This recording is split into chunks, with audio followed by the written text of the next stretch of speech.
మహాభారతం అనేది ప్రపంచంలోనే అతిపెద్ద ఇతిహాసం. దీని బేసిక్ స్టోరీ చాలా సింపుల్గా చెప్పాలంటే, ఇది ఒకే కుటుంబంలో జరిగిన అధికారం, అసూయ, ధర్మం, అధర్మం మధ్య జరిగిన మహాసంగ్రామం కథ. అసలు కథ 1. కురువంశం ప్రారంభం. హస్తినాపురాన్ని కురువంశం పాలించేది. రాజు శాంతనుకు 2 ముఖ్యమైన వారసులొచ్చారు. భీష్ముడు వ్రతం వల్ల రాజ్యం త్యజించాడు. తర్వాత పాండురాజు అండ్ ధృతరాష్ట్రుడు. 2. పాండవులు వర్సెస్ కౌరవులు. ధృతరాష్ట్రుడికి 100 మంది కుమారులు, కౌరవులు. దుర్యోధనుడు ఈడర్. పాండవులికి 5 కుమారులు, పాండవులు. యుధిష్ఠిర, భీమ, అర్జున, నకుల, సహదేవ. చిన్నప్పటినుంచే దుర్యోధనుడికి పాండవుల మీద అసూయ. 3. కుట్రలు, లక్ష్యగ్రహం. దుర్యోధనుడు పాండవులను చంపడానికి లాక్షాగ్రహం, అగ్ని ప్యాలెస్ కుట్ర చేశాడు.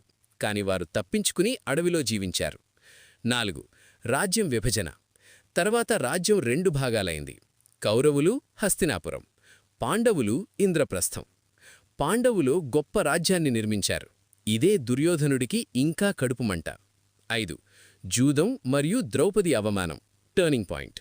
దుర్యోధనుడు జూదంలో మోసం చేసి పాండవుల రాజ్యం తీసుకున్నాడు, ద్రౌపదిని సభలో అవమానించాడు.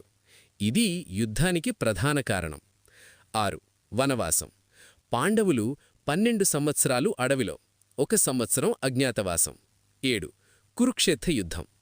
పాండవులు తిరిగి రాజ్యం అడిగితే దుర్యోధనుడు తిరస్కరించాడు. దీంతో మహాయుద్ధం జరిగింది. 18 రోజులు. ఇందులో ధర్మం వర్సెస్ అధర్మం అసలు ఫైట్. 8. ఫలితం. కౌరవులు నాశనం, పాండవులు గెలుపు, కాని భారీ నష్టాలు. చివరికి యుధిష్ఠిరుడు రాజ్యాన్ని పాలించాడు. అసలు మెయిన్ థీమ్, బేసిక్ మెసేజ్. నిజంగా ఇది యుద్ధకథ కాదు. ఇది మనిషి లోపల ఉన్న లోభం, అసూయ, ధర్మం మధ్య పోరాటం కథ.